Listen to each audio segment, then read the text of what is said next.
Somebody.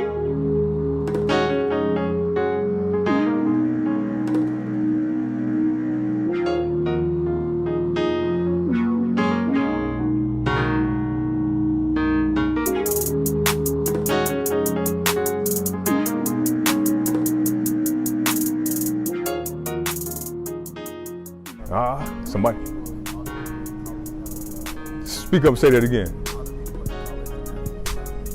Right. So all those college athletes that were giving back. So remember, when I come speak to y'all, I was just talking to his father a while ago, and we was talking about how all y'all got the talent in the world, right? Y'all got this talent, and we know that you got that, but it's the other aspect that we want to add to that, right? You as young men, we expect for y'all when y'all go to college and so forth, when y'all become men, that you have some tangibles to help you get there, and that's what this is about.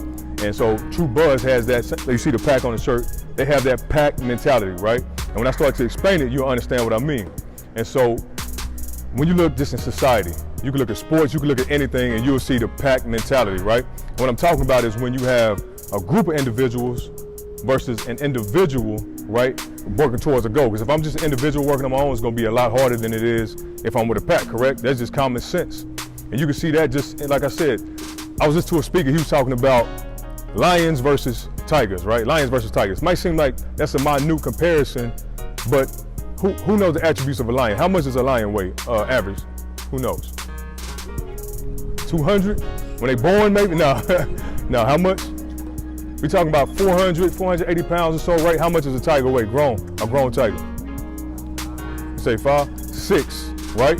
But who do they always say is the king of the jungle? How is that the king of the jungle when, if you put those two together, who's gonna win? 680 can climb trees, go through water, right? Nimble, can move around. Who's gonna win that battle if you put those two face to face? The tiger every single time. But why he's not known as the king of the jungle then? Say it again? Because he ain't in a pack. He's trying to do his own thing, right? And so a lot of us, we get that mentality where we just want to do our own thing. You might have the skill, just like the tiger, you got the skill. You could do your own thing. But the lion, he prospers. They say the king of the jungle, but really he run what? A safari, which is way bigger than a condensed jungle. So he got a bigger area to cover, right? More responsibilities because he has that pride that's rolling with him, right? He has that pack that's rolling with him. And so for him, rolling in the pack is more important than being the top dog per se, even though he's looked at as the top dog, but it's really because of that pack that he's able to lead and those people that follow, those lioness that follow after him, right? And that's how it's gonna be with you. And so he's gonna speak on that in a minute. It's just as far as how mentorship is important. Because again, if you're here just to catch balls, just to throw and run, you're cutting yourself short because you have so much more to offer than just that. Because each one of y'all, like I told you last time, you were leaders and people are gonna be looking to you to lead. Last week I was at Bishop Lynch speaking to kids. Any of y'all go to Bishop Lynch last week to the tournament, or 2 weeks ago to the tournament? All right, and I was speaking to some kids out there, right? And there was an example because I was talking to this coach who works at the University of Houston, and he was also an instructor out in Israel. And so he was talking about just the mentality of the athletes that he sees. Because every time he sees an athlete, he says, you know what, when I see these kids, and they get it, he said, when I see these kids, man, they come on the field, it don't matter if it's practice, 7-on-7, in the game, he said, man, they got swagger out of this world, right? And I agree with him. I said, I see the same thing you see, coach. He said, but then when they get to the classroom, it drops off. That swag drops. Now, when we try to push you to become leaders, right? And we try to put you in the forefront, a lot of us, we drop off, but not this group, right? And Elijah, I saw you last week at Next Level event, you and your father, and when they came up, the conversation wasn't about what he just did and the performance that he just had. The conversation was about, what did you just do? You just took what? The SAT. He had just took the SAT and saying he was shooting for a 1400 above, because what that's gonna do is open up doors for him to go do whatever it is he has to do. The athletic performance, there's gonna be athletes all across the world. We already know that, we understand that. But the ones that's gonna be leaders and the ones that's gonna lead the pack, they're gonna work on themselves first, like I told y'all last time, and then they're gonna get a part of a group just like this, because when y'all leave here, True Buzz and y'all not all at the same school. But you can take, when I watch y'all when y'all came here and shot that video, y'all was dancing, getting it in, throwing up the tees, right? Y'all got that camaraderie together. When you leave and you go back to your school, it should be you in that locker room doing the same thing y'all have here. You should be trying to tie that together in your locker room so that your locker room can have that same pack mentality, because it's gonna take you further. If you look at the high school playoffs, you might have had a team that had a dominant athlete, but who won the state title? It's the ones who had the what? The better team. It's the ones who had the better team. So So it's always going to be about that team. And likewise, if you look at a couple other sports, I know NCAA tournament is on right now, so a lot of us, we locked in on that, right? And when at the end of it, whoever the best team is, they're going to win. Kentucky usually has the best team, but they also usually have dominant athletes on that team at that position who get drafted 1, 2, 3, 4, 5, whatever the position is, right? Right? And so that's how it is across the board and in life. And back in my time, we used to watch, Shaq, and before him, they used to watch Wilt Chamberlain. Who knows Wilt Chamberlain? All right, we ain't too far gone. How many points did Wilt Chamberlain score in one game? 100 points. How many free throws did he miss in his career? 2? I'm gonna give you a number in a minute. Who knows Shaq? We all know Shaq, right? Dominant championship, 3 out of 4 with Kobe, right? How many free throws did Shaq miss? Watch this though, watch, all right, so, but when you look at them as in a group effort, right? When he had Kobe on the court with him, right? He was doing his thing. They was, beating team left, right? You couldn't stop him. He was in the flow of things. You get him the ball in the paint and it's a wrap. That's 2 points guaranteed, right? So then they created the what? The Hacker Shack, right? Because they knew he had a certain weakness because there were some things that he didn't work on when he was by himself, and that's what I want y'all to understand when I get done. Is there was something that he didn't work on. Even Wilt Chamberlain, I was showing my wife a video of Wilt Chamberlain. Here it is, somebody who scored 100 points in a game.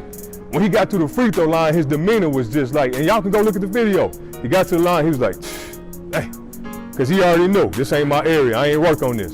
When the lights was off, when the court was closed, nobody was here, I had to come up here and work on this part of my game. So now the lights on and people watching, my individual efforts toward this one mission, I failed, I dropped the ball. So here he is on the line, he's looking like, and then when he got the ball, it's like he didn't even know how to shoot it. Like it was foreign to him.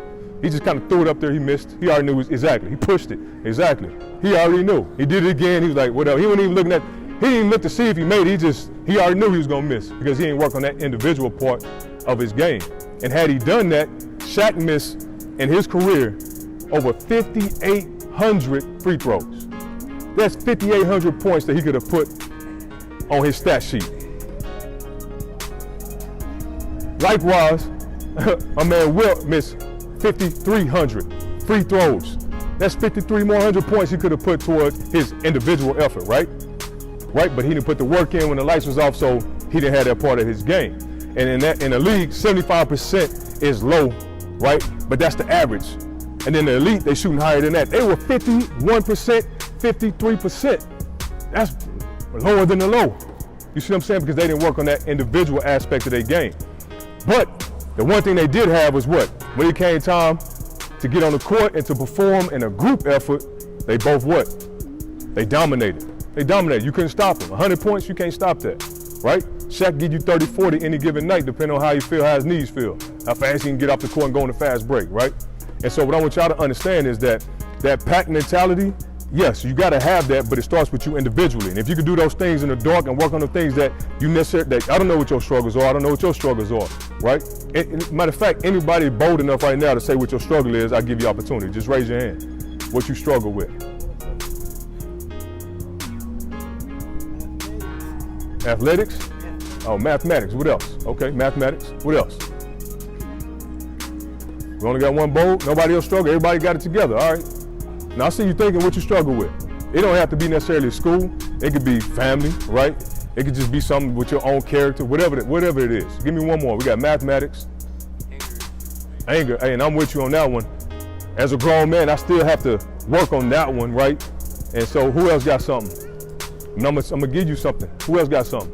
Everybody else? What'd you say? Working on your chores, right? Responsibilities, I get it. Responsibilities is what he's talking about. And so, but each one of those, right? Anger, mathematics, responsibility, those are all individual issues that you have that can be worked on. Because like you, I had a problem with anger. Last time I spoke about the anger issue, right? But it's certain things that you have to do to work on it, right? And one thing that you can do is get around people, a pack, right? Of people who dealt with that before and they can give you the information on how to deal with that. You see what I'm saying? If I struggle with math, who do I go to? I go to some people, some tutors, teachers, whoever it is that has that understanding and they can help me with that issue. If I got a problem with my own personal responsibilities, I need to go be around other people who are responsible and see how successful they are. Because I guarantee you, who do you look up to athletically? Yeah. Who? Sean Taylor, the C. Sean Taylor? Yeah, so in order for him to get to a certain point, you think he did it all on his own? Because he went to the U, correct? What's the U about? The U is not about the individual. The U is about what? About their team. And so somebody that you look up to, he had to reach out to other people around him to get to that greatness. He was around other great athletes, other great players, great coaches, and so forth, right? And so if you're going to be successful at your responsibilities, your anger, mathematics, whatever you struggle with, you got to get around people that have success at that, and you got to see what they've done, and then you can follow suit, right? Because if I hang around 10 broke people, what am I going to be? But if I hang around 10 successful people, what am I going to be? All right, so that's what it's about. It's about that pack and those people that you choose to be around. All right, and then before I bring them up, I'm going to touch on the difference between, most people call y'all millennials, then you got the Generation X, right? They try to put these divides up, and I was basically on that same mind frame at one point because my little brother would be considered a millennial because he's so much younger than me. And my mind frame is so different. I can see why a lot of the adults were always saying, you know what, it's a lost generation, right? And they consider y'all just basically trash is where they look at y'all because they say, oh, the music they listen to is garbage, right? The way they dress is garbage, so they calling y'all trash. And I'm like, how could I fall victim to saying that when I was young? I'm sure the older adults were looking at us the same way, and I know I'm not trash. So the adults are the ones who really drop the ball, right? Because it's our job to bridge the gap. It's our job to bridge the gap, to see what your strengths are. Yeah, y'all gonna have some weaknesses, and y'all gonna go through y'all growth periods, and y'all gonna have individual identities and so forth. But within that, if us as adults, if we can step back and get out of our own feelings, and we can look at y'all and say, you know what, these young kids, they might not do the same things we did when we were younger, but they have certain talents and access to things that we didn't have access to. How about we help them, mentor them, right? Coach them. How about we do the things that help them understand that there's going to be barriers like we talked about last time, right? And those barriers can be broken if what? If we help them get through it. But if we step back and we just watch all they garbage and we just let them fail, that's not only going to affect y'all, but it's going to affect them too. Because when it's time for them to eat and it's time for them to get things done and they can't move around no more, who they depending on? The same ones they was calling garbage, right? So it's up to the adults to bridge that gap and to let y'all know that each one of y'all are the next leaders in this society. Each one of y'all. And at one point, I'm gonna be honest, I almost gave up on athletes. I was an athlete my whole life and I almost gave up on athletes because of people like my little brother who had an arrogant mind frame. You can't tell him nothing serious anymore. Responsibility means nothing, so I almost gave up on athletes, and I was only dealing with troubled youth, the ones who know what it's like to not have a meal, the ones who don't have the fathers at home, given to whoever it is in the family that raised them, and they treat it like what we call the redheaded stepchild. Those are the ones I was dealing with, and for a while I said this is going to be my lane and my only lane, but then there's kids like Elijah and there's kids like Tyler, to where I was like, nah, I can't be that selfish. Because even though every one of y'all might not believe that you're a leader, some of y'all do, and those are the ones that I'm out here for, right? Even if I changed one life, I did my job, and so that's what I'm here for, all right?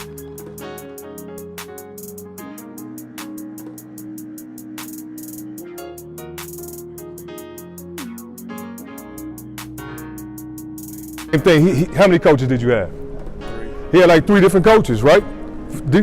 Getting ready for position drills, skill, whatever the case may be, strength, speed, whatever it is, mentor, whatever it is. He had 3 different coaches. Not everybody's going to be able to be in that position as him, but what he's going to be able to do is reach back out to that kid that needs some help, right? And so that's what I'm telling y'all. Y'all going to be in his position one day. This is what y'all shooting for, to get that scholarship. I don't care if it's D2, NAIA, JUCO, D1, whatever it is. You're looking to get into that position where you can continue to elevate and not only just do it for yourself, but do it for the others. I appreciate that. All right? And so, again, y'all make sure y'all get with Tyler. I know a couple of y'all play with him. You play with him too as well, right? Y'all get with Tyler, talk to him, all right? Network and things of that nature, all right? And that's just gonna bring me to my next point before y'all get ready to go to practice, is when you're doing these things, again, you're not doing it for yourself. You're not doing it for yourself. And I heard a pastor speaking, and I disagreed with what he said. He said, if you want to win, and he's good at speaking, he's good at getting a crowd pumped up and engaged, but I listen to every word that he's speaking. He said, and I agree a little bit, but it don't really resonate. He said, if you want to win and win all the time, he said, don't get in a fight. And I was thinking, I was like, man, where's he going with this? I was like, okay, maybe he's saying if you don't get in a fight, then you don't have opportunity to win or lose, but that's not what he was saying. He said, if you want to win and you want to win all the time, don't get in a fight. Just step back and let the Lord fight for you.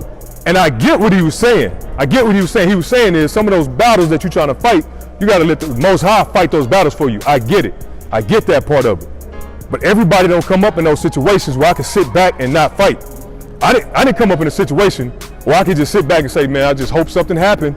I'm just going to leave it up to them. No, my actions, the things that I did, that was going to dictate whether I was going to be successful or not. And I did it based off faith. I did it knowing that somebody got my back, right?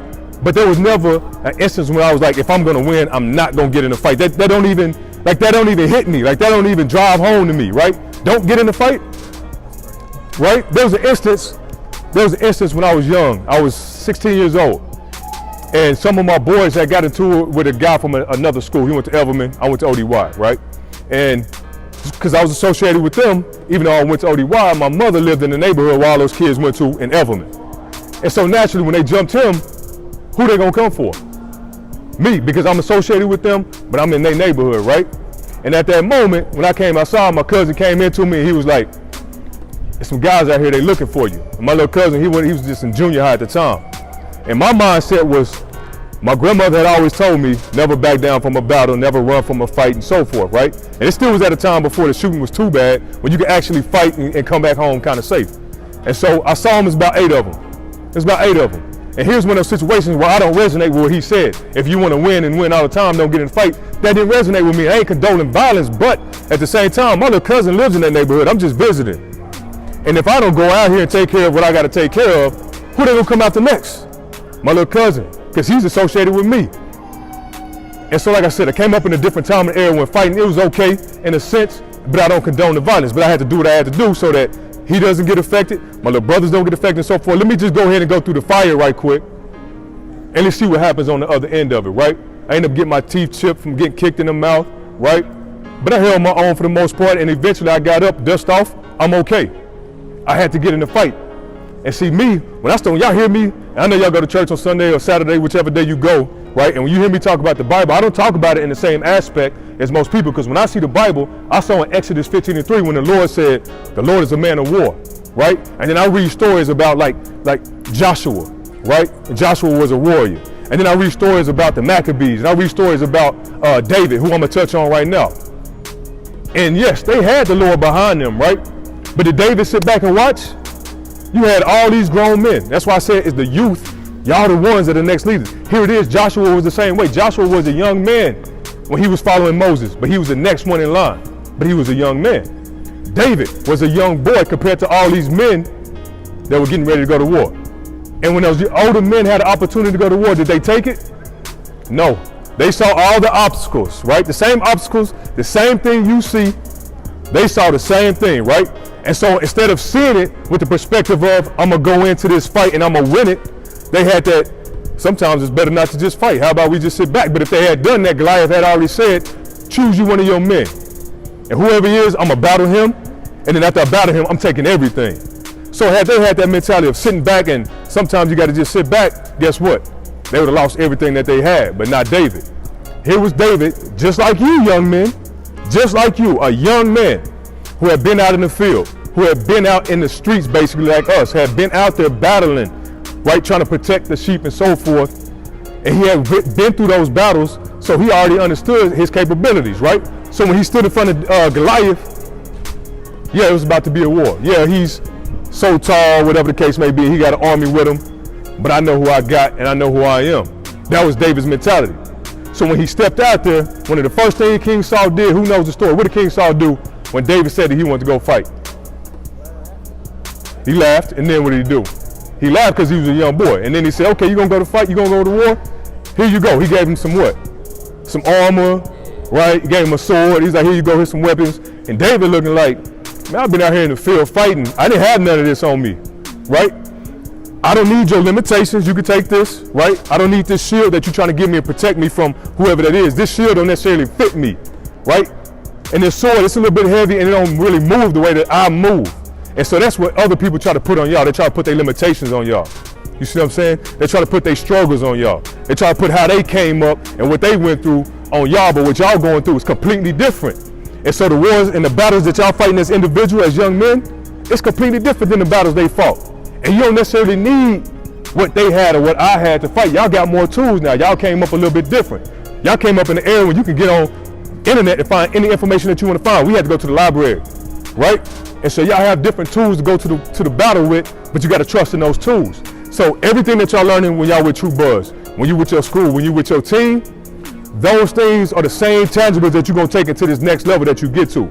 If each one of y'all go to the next level like you're supposed to, you gotta go on with that David mentality. And you gotta understand that Goliath and all that armor and stuff they're trying to put on you, you don't need all that to go fight those battles that's ahead of you.